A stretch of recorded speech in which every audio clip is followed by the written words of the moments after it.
श्रीराम समर्थ श्रीराम। शुका सारिके पूर्ण वैराग्य जाचे, वशिष्ठा परिज्ञान योगेश्वराचे। कवी वाल्मिका सारिखा मान्य ऐसा, नमस्कार माझा सद्गुरु रामदासा। मला वाटते अंतरित्वा बसावे, तुझ्या दास बोधासित्वा बोध व्हावे। अपत्या परी पाववी प्रेम ग्रासा, महाराज या सद्गुरु रामदासा। जय जय रघुवीर समर्थ सब संतन की जय। भारत माता की जय। श्रोता वक्ता श्री राम समर्थ श्री राम। श्री समर्थांनी मनोबोधामध्ये केलेला बोध, त्यामधील 11वा श्लोक आपण आज चिंतनासाठी घेत आहोत। श्लोक वाचतो। जगी सर्व सुखी असा कोण आहे, विचारी मना तुची शोधून पागे। मनात वाचिरे पूर्व संचित केले, तया सारिखे भोगणे प्राप्त झाले। जय जय रघुवीर समर्थ। उपस्थित सर्व साधक बंधू आणि भगिनींनो,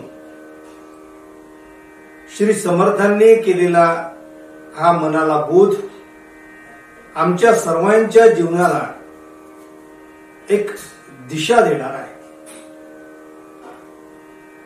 आपलं मन हे अधिकाधिक संपन्न करणार आहे।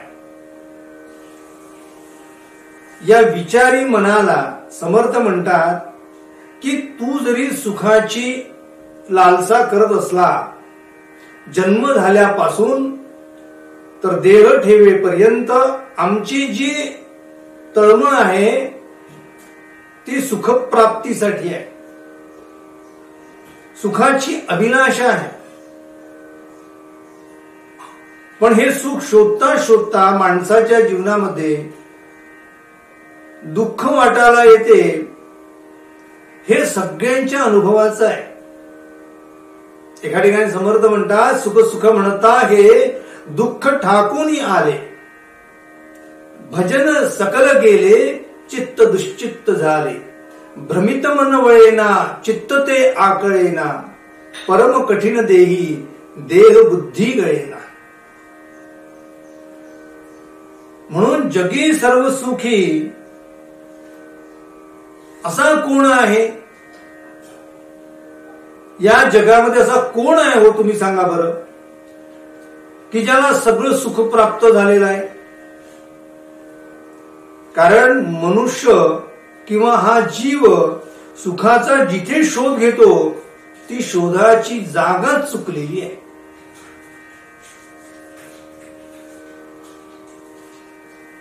एखादी वस्तू आम्ही ठेवून देतो आडव्या हाताने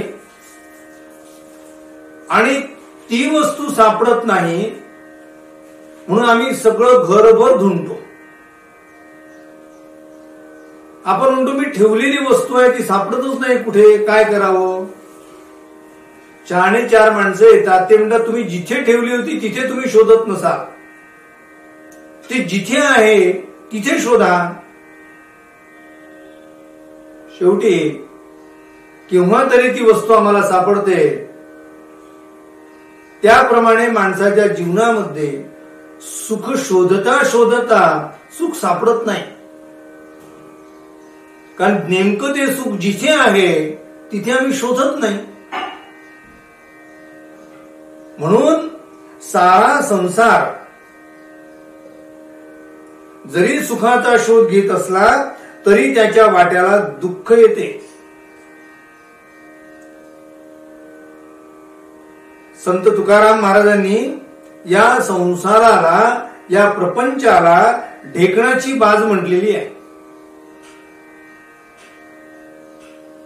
ढेकणाच्या बाजेवर जर आम्ही झोपलो तर निवांत झोप येईल का हो?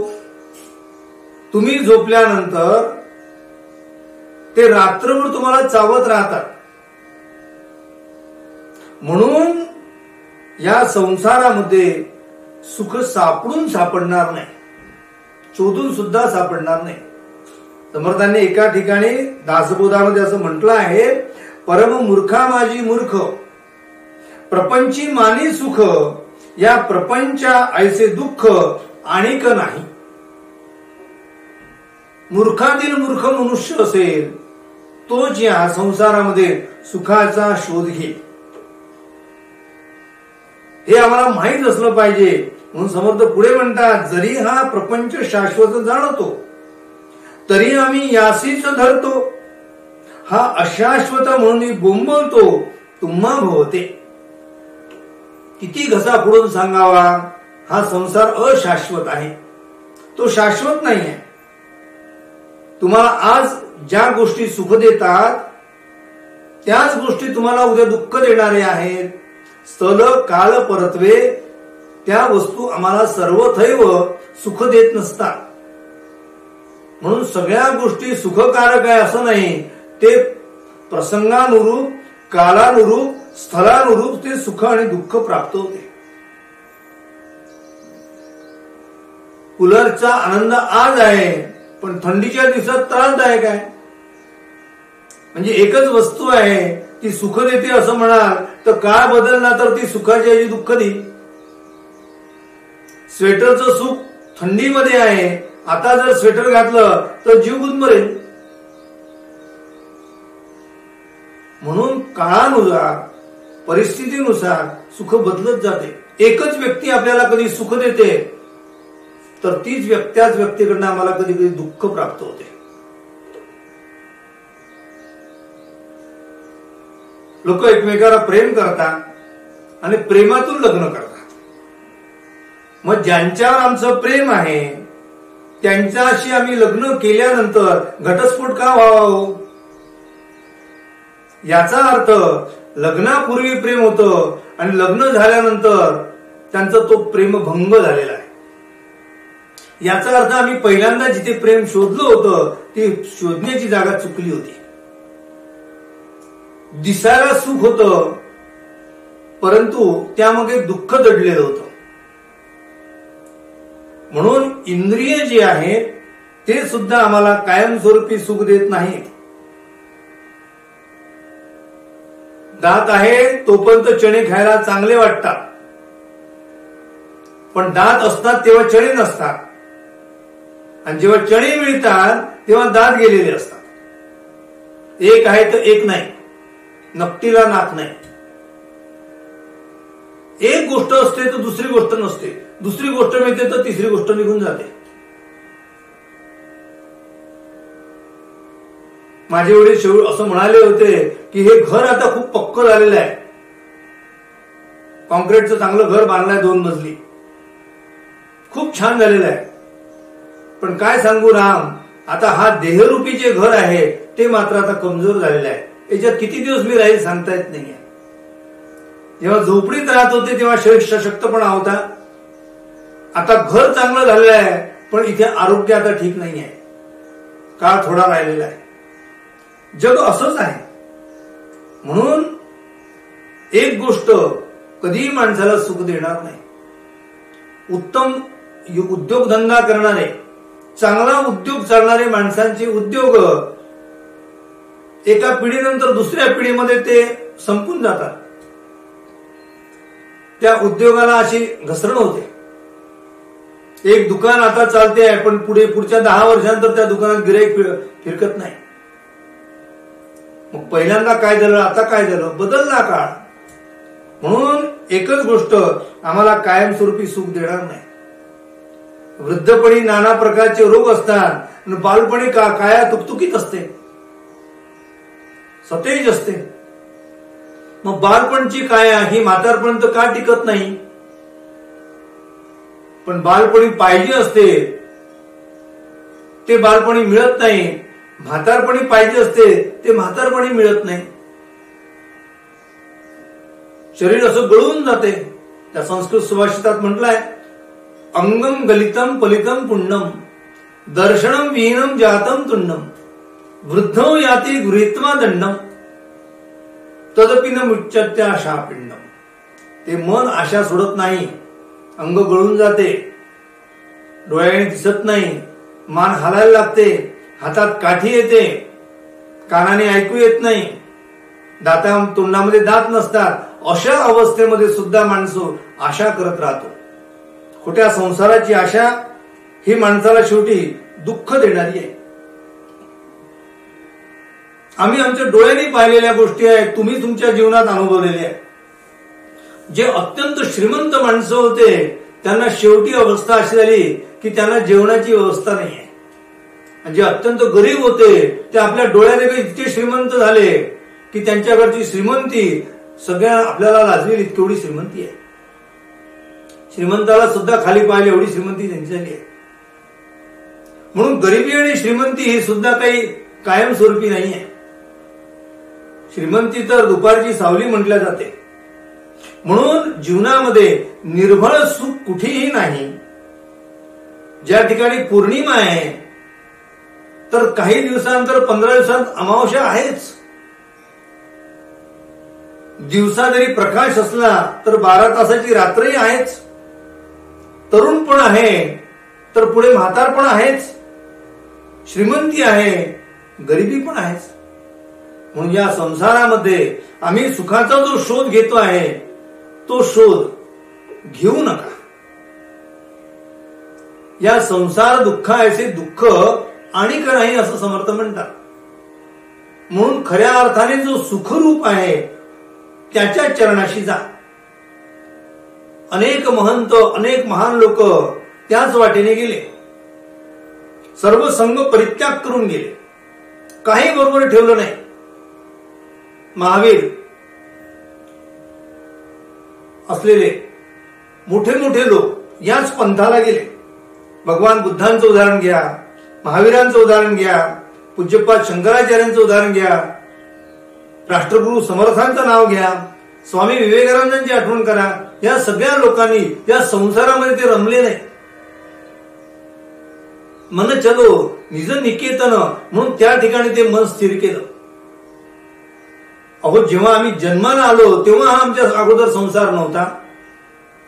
मेल्यानंतर या संसार शिल्लक राहणार नाहीये. मग या अशा असलेल्या अशाश्वत असलेल्या संसारामध्ये आम्ही शाश्वत सुख कसं काय शोधावं. म्हणून कुठलीही गोष्ट जगातील स्थिर नाहीये. एका ठिकाणी संपत्ती आहे तर त्याच घरामध्ये आरोग्य नाही आहे.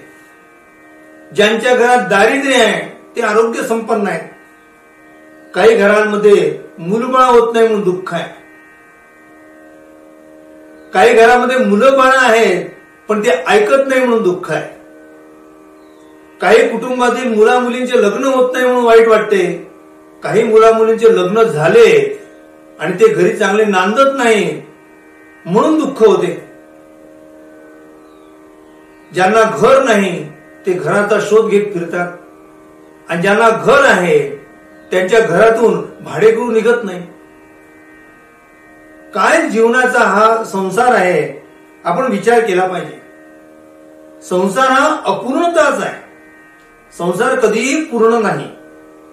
संसाराचं मूळ स्वरूपच अपूर्णता आहे. म्हणून प्रत्येक माणसाने भगवंताचा शोध घेतला पाहिजे. त्या मनाने भगवंताची आठवण केली पाहिजे. म्हणून समर्थ म्हणतात आहे, जगी सर्व सुखी असा कोण आहे. कोणीही सुखी नाहीये. आम्हाला असं वाटतं की तो सुखी आहे, त्याला वाटते आपण सुखी आहोत. मुळात ते दोघेही दुःखी असतात. प्रत्येकाची सुख शोधण्याची जागा भिन्न असते, त्यामुळे त्याला ते सुख वाटते. ज्यांच्याकडे गाडी नाही त्यांना गाडी हवी असते. ज्यांच्याकडे घर नाही त्यांना घर हवं असते. घर मिळालं की अजून दुसरी कोणती तरी गरज निर्माण होते, ती नसल्यामुळे पुन्हा दुःख होते. जन्म झाल्याबरोबर शिक्षणाची धडपड असते. शिक्षण झाल्यानंतर नोकरीची धडपड असते, नोकरी मिळाली तर छोकरीची धडपड असते, लग्न झालं तर मुलाबाळांची धडपड असते, मुलाबाळ झालं तर शिक्षणाची धडपड असते त्यांच्या, ते मोठं झाले पाहिजे, ते मोठे झाले तर चांगल्या नोकरीवर लागले पाहिजे म्हणून काळजी असते, की चांगल्या नोकरीवर लागले तर पुन्हा काळजी आहे त्यांचे लग्न झाले पाहिजे, लग्न झाल्यानंतर सुद्धा सुना चांगल्या आल्या पाहिजे, सुना चांगल्या आल्या तर त्यांना आम्हाला नातू आमच्या डोळ्यांनी दिसले पाहिजे, नातू झाले तर आमचं ऐकणारे पाहिजे, ते निरोगी पाहिजे. जीवनभर जन्मापासून तर मरेपर्यंत आयुष्यामध्ये एकातून दुसरी गरज निर्माण होत राहते आणि त्यामुळे सुख आम्हाला कधी मिळत नाही. जसं त्या मडक्याला अनेक छिद्र असतात त्याप्रमाणे संसारात सुद्धा अनेक छिद्र आहेत, ते दिसत नाही. असं कुठलंही मडकं नाही की ज्या मडक्याला छिद्र नाही आहे, आणि मडक्याला छिद्र जर नसेल तर त्याचं पाणी थंड होत नाही. तसं माणसाच्या जीवनामध्ये त्रिविध प्रकारचे ताप आहेत.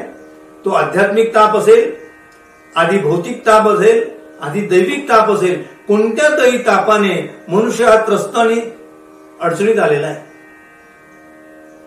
म्हणून समर्थ म्हणतात आहे, त्रिविध तापे पुळला संसार दुःखे दुखावला, तोची एक अधिकारी झाला परमार्थ विषय. आता तुला कळलं ना की या संसारामध्ये दुःख आहे, मग आता हा संसार सोडता आला पाहिजे. सांडोनी राम आनंद गण, ज्याचे मनी विषय चिंतन, तयासी कैसे समाधान लोलंगतासी.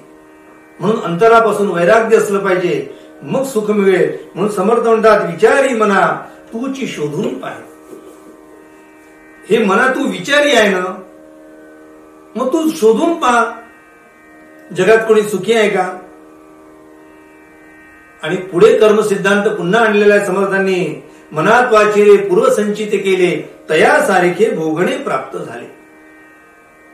मनात वाचिरे पूर्वसंचित केले. पूर्वसंचित याचा अर्थ आम्ही आमच्या जीवनामध्ये अगोदरची केलं आहे, त्याचं फळ आम्ही आज भोगतोय.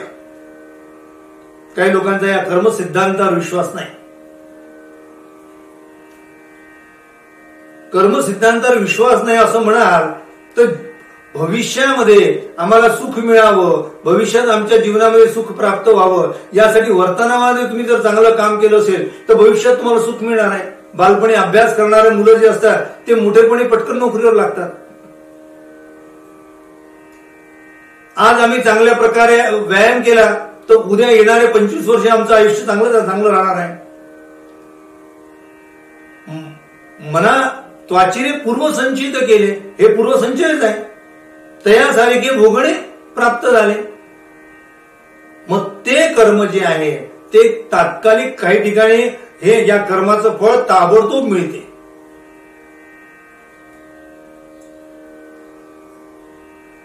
काही कर्माचं फळ काही दिवसांनी मिळते, तर काही कर्माचं फळ काही आयुष्यानंतर, काही जन्मानंतर प्राप्त होते. म्हणून अशा प्रकारचे सगळे जे कर्म आहे ते कर्म आम्हाला भोगावे लागतात. म्हणून कर्माचे 3 प्रकार पडतात. याचा म्हणजे बारकाईने विचार आपण दासबोध श्रवण करताना केलेला आहे, पण पुनरुच्चार करतो. एक आहे संचित कर्म, दुसरा आहे प्रारब्ध कर्म आणि तिसरा आहे क्रियमाण कर्म. मग संचित कर्म म्हणजे काय? आम्ही घर बांधण्यासाठी घेतलेलं कर्ज, हे संचित कर्म आहे. मग प्रारब्ध कर्म कोणतं आहे? दर महिन्याला त्याचा आम्हाला हप्ता द्यावा लागतो. कर्ज फेडण्यासाठी दर महिन्याला आम्ही मुद्दल आणि व्याज द्यावं लागते. तेव्हा ते संचित कर्मातलं कमी कमी होत जाते, त्याला आम्ही प्रारब्ध कर्म म्हणतो. आणि क्रियमाण कर्म म्हणजे पुन्हा कर्ज घेऊ नका. लोक घर बांधण्यासाठी कर्ज काढतात, मुलीच्या लग्नासाठी कर्ज काढतात, अजून काही कारणासाठी कर्ज काढतात.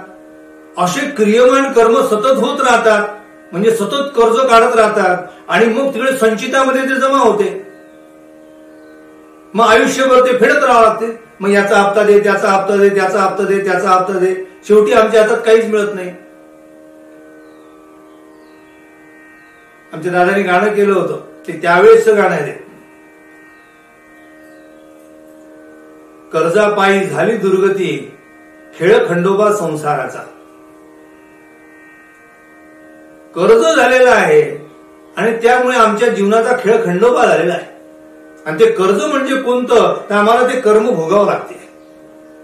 म्हणून संचित कर्म हा जर कर्जाचा ठेवा कमी करायचा असेल तर क्रियमान कर्म चांगलं असलं पाहिजे.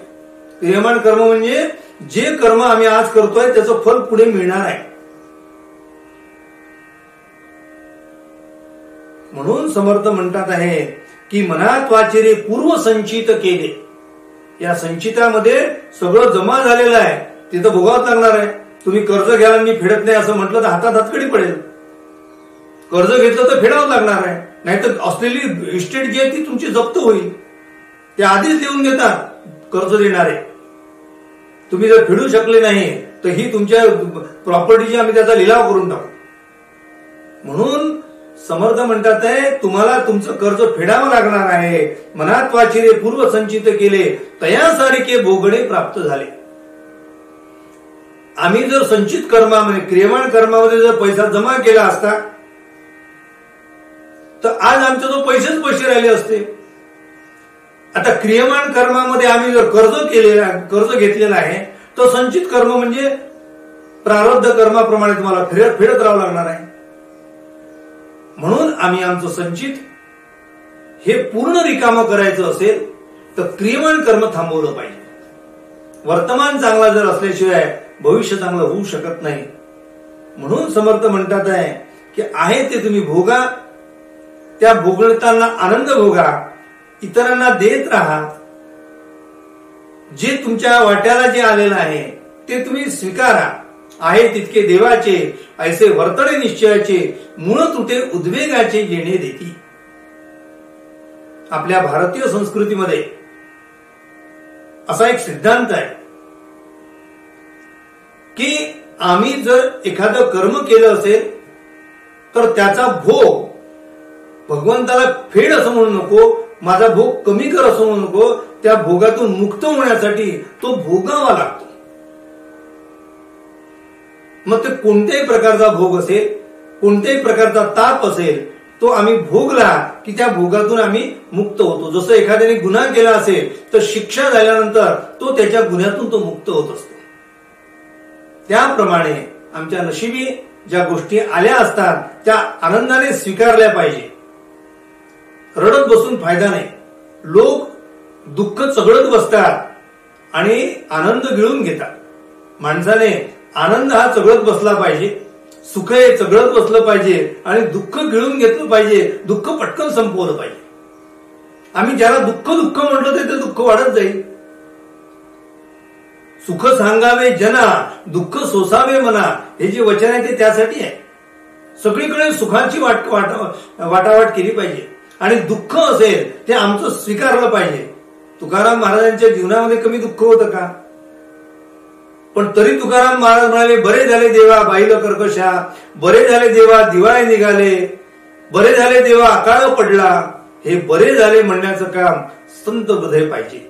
म्हणून अशा प्रकारे समर्थ म्हणतात मनात वाचिरे पूर्व संचित केले, तयासारखे भोगडे प्राप्त झाले. म्हणून आम्हाला सर्व सुख पाहिजे असेल तर संतांनी जो मार्ग दिला आहे त्या ठिकाणी सर्व सुख आहे, दुसरीकडे सुख नाही. म्हणून तुकाराम महाराजांच्या वचनात मी तुम्हाला सांगू इच्छितो. तुकाराम महाराज म्हणतात, सर्व सुखाचे माझ्या पांडुरंगा ऐसा सुखी आहे कोण सांगा. माझ्या पांडुरंगासारखा दुसरा कोणी नाही. तर ज्ञानेश्वर माऊली म्हणते, सर्व सुखाचे आगरू बाप रखमा देवी गुरु. भगवंताशिवाय दुसरीकडे सुख नाही. म्हणून भगवंताचं स्मरण करा, नामस्मरण करा, चिंतन करा आणि आपल्या जीवनाला खऱ्या अर्थाने सुखी करा. म्हणून आजच्या श्लोकाचा पुनरुच्चार करतो. जगी सर्व सुखी असा कोण आहे, विचारी मना तूची शोधून पाहे. मनात वाचिरे पूर्व संचित केले, तया सारिखे भोगणे प्राप्त झाले. जय जय रघुवीर समर्थ. आजची निरूपण सेवा श्री समर्थ चरणी समर्पित करतो. उद्यासाठी पुन्हा सर्वांना आमंत्रित करतो. सगळ्यांनी या निरूपणाचा लाभ घ्यावा. आपल्या जवळच्या असलेल्या नातेवाईकांना, इतरांना सुद्धा द्या. ते सुख सगळ्यांना मिळू द्या अशी आपणा सर्वांना प्रार्थना करतो.